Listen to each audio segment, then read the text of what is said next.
hit start. All right, so we got some drug cartels going on here. So there's a little background on what they usually call it is narco cultura, which is basically trafficking of weapons, money laundering, corruption, and trading of illegal drugs. Very dangerous. At the end of 2013, about 111,000 people were killed, which is insane.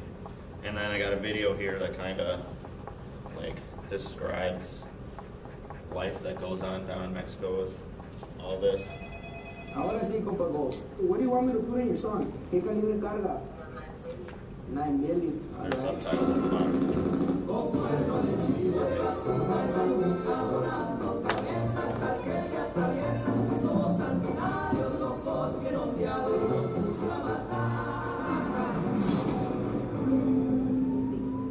Those are some good lyrics.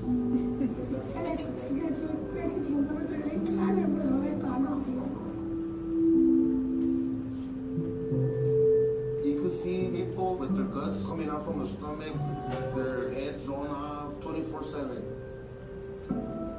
Yo sabía y sé el riesgo que lleva cada uno de nosotros como peritos. En este año 3 compañeros atentaron contra su vida, nuestros familiares que me dijeron.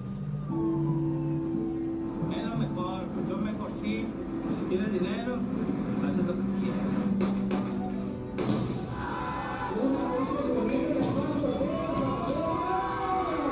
I think we can be the next hip hop.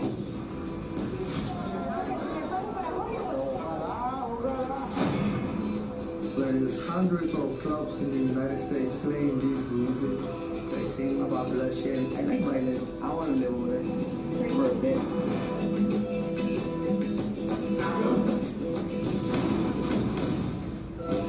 Glorify these guys. That's why narco culture has grown so much, because these guys see narcos as a modern day Robin Hood. Es una forma de vida, no es nada malo. Claro, sí es algo malo, pero es una forma de vida.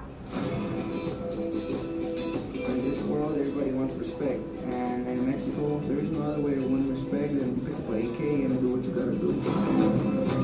You look up to that type of person. They stay alive through my music.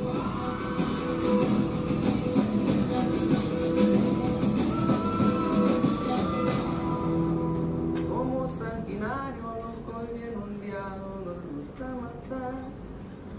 Canta.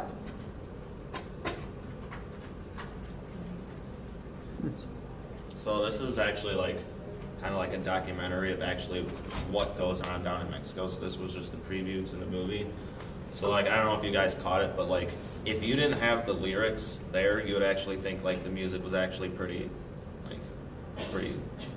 good or whatever, pretty happy. And then the lyrics show up and talk about killing people and drugs and stuff, and it's crazy. And that girl that said in there, it's a way of life. They grow up around this, so it's not like it's not like they're forced into it. It's just what goes on around them daily. So they have to live with it. So if you don't have money, or if you don't have, like he said, if you gotta do what you gotta do. You gotta pick up an AK and boom. That's how you get your power. So El Chapo is the leader of the Sinaloa cartel, which is the biggest cartel in Mexico. He's been arrested twice. The first time was in 1993, and the second time was 2014. And he's escaped both times. The first time, there was a prison guard that opened the gates for him, and he got in like a laundry cart, and just the laundry cart was like pushed out. I think because they bribe a lot of people to get away with all this. So I think that the prison guard was bribed with a lot of money to help him escape. Ended up like going to a gas station. The guy came back, and El Chapo was there. So he was on the run, and they found him in 2014. And he was in jail for like maybe like 8 or 9 months, and then he escaped again through a tunnel that was under the shower in his prison cell. it was probably, I don't know, 3-ish miles long to escape through. And yeah. So like I said, largest cartel in Mexico, and it's been going on, this cartel's been there since mid-1980s. A lot of, like, I believe it was the DEA thought that they were the most powerful cartel in the world, and like I said, really good with bribery, so they kind of have ties to the police force and the Mexican military. And then this would be one of the newer cartels. I believe it started in about 2008, but they're actually rapidly growing. There were some people that were in the Sinaloa cartel, and then they broke off and they started their own one, which would then be the Cartel de Jalisco Nueva de Generación. So they reach all the way from Jalisco, which is like western Mexico, all the way to Cancun, which is like way on the east side. So they stretch pretty far. And they're able to do well because they know the same connections that the Sinaloa cartel has. So they basically run the same way, they just think differently. So this is a map of like the drug, like how the drugs work. It's kind of hard to tell. At the top it's kind of got a key, but Mexico doesn't really like actually like make the drugs or whatever. A lot of it is in more like down here in Colombia, and it goes, I believe blue is, they use air, so like, you know, planes, all the way up here, down here. This is, red is land, so just like going through tunnels or whatever, however they cross the border. And then yellow is by sea, so like boats. Mexico is kind of just a gateway to get the drugs from Colombia or wherever they're being made into the U.S. So, and then this is just kind of a map of like the territories that the bigger name cartels have. So the biggest one would be the blue Sinaloa cartel. They kind of have beef with Los Zetas, which is the other big one, the red one. It's kind of the Sinaloa cartel, Gulf cartel, and the Knights Templar are all together, where then they're against Los Zetas. I don't know exactly why they have beef or whatever. They don't get along very well. So, transportation, tunnels is the most common. They like to enter through the border of Arizona. That's where the most drugs are found. Some of these tunnels are actually very, very sophisticated. There are some too have been found with like air ducts in them, so there's like clean air being run through underground. Some of them have like rails, so you can have like rail cars, whatever, so you don't have to like walk the whole distance. They believe the one that they used, that El Chapo used to escape, had like kind of like a small bike, like motorbike, and he just used that to escape. There's lights and everything that are run through it, so it's not always dark, so you can actually see where you're going. And then other ways, we just got aircraft, submarines, other ships, and cars. And some extra stuff. So with the ISIS thing that's been going on, El Chapo and the Sinaloa cartel they don't like just distribute drugs to the United States. They also, go to Asia and Europe and the Middle East.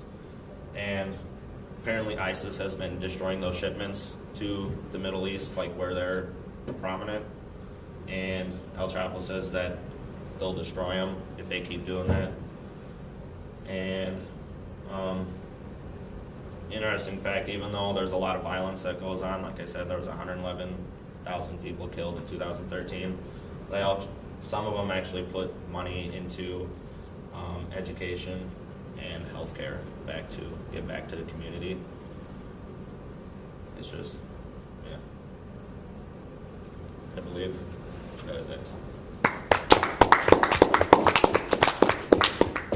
Glenn? Okay, I was just thinking back to Jack's presentation. How would this lessen if drugs were legal and they didn't have as big of a demand for it? Do you think it would? I don't. Your opinion, I guess. Well, I don't think making the drugs legal would really change it a whole lot, because then it gives them more of an opportunity to trade and. Yeah, but then wouldn't it be like available to people so they wouldn't have to get it illegally? But then I think. But the they'd competition monopolize where on they it. buy it from would be the issue. Yeah, but then it would. I think people who wanted to do it and didn't want to kill for it. I feel like that would. The thing is, though, is that honestly, illicit drugs are really, really expensive.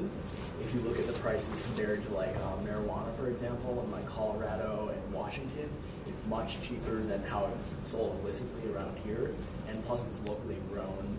So, and there's not really any cruelty with people involved with it. So I feel like a lot more people would be willing to buy that than illicit drugs that are. And I feel like that, even if it didn't like completely wipe out the illicit drug trade, I feel like it would definitely do some harm to it.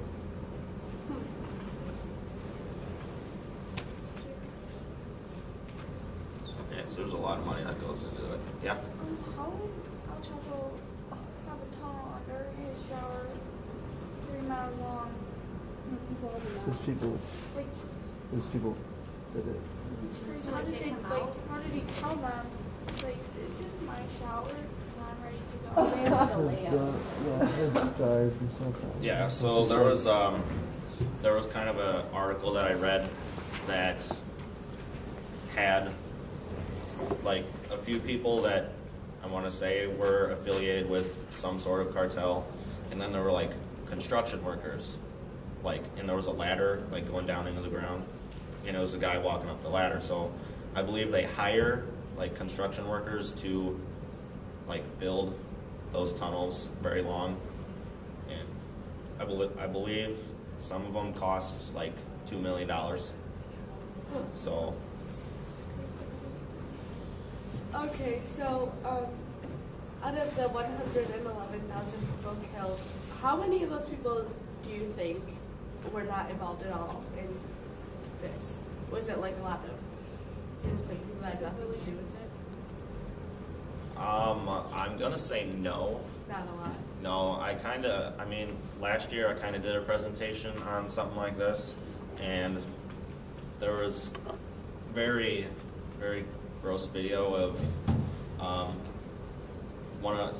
two cartel members, and then there were like two ended up being victims.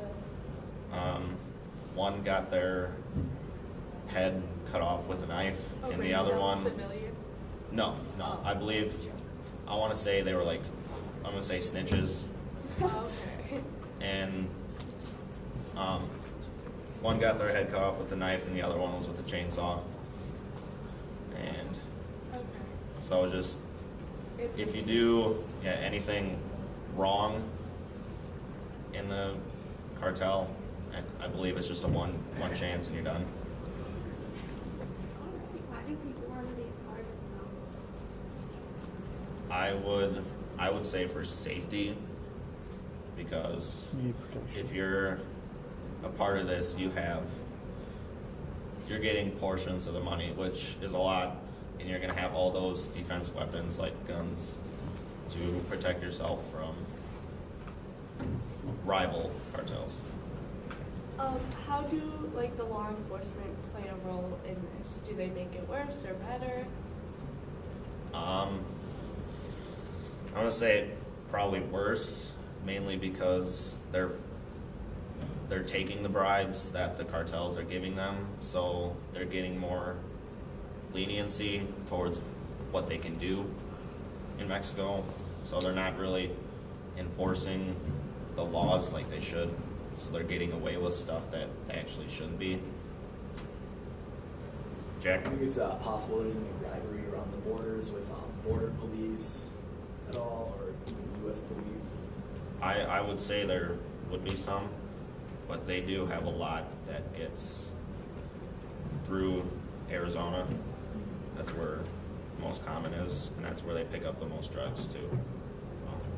Do you think so? The like guard that like was bribed the first time they let him out, like did they ever find out who he was, or like you know like what punishment he like got? So that's like your job is to like keep these people, and you like just let them out. Like I don't understand how they can like do that. You know? I want to say that they did catch him, but I don't know what the ruling was on it, like a sentence. But I do believe that they put him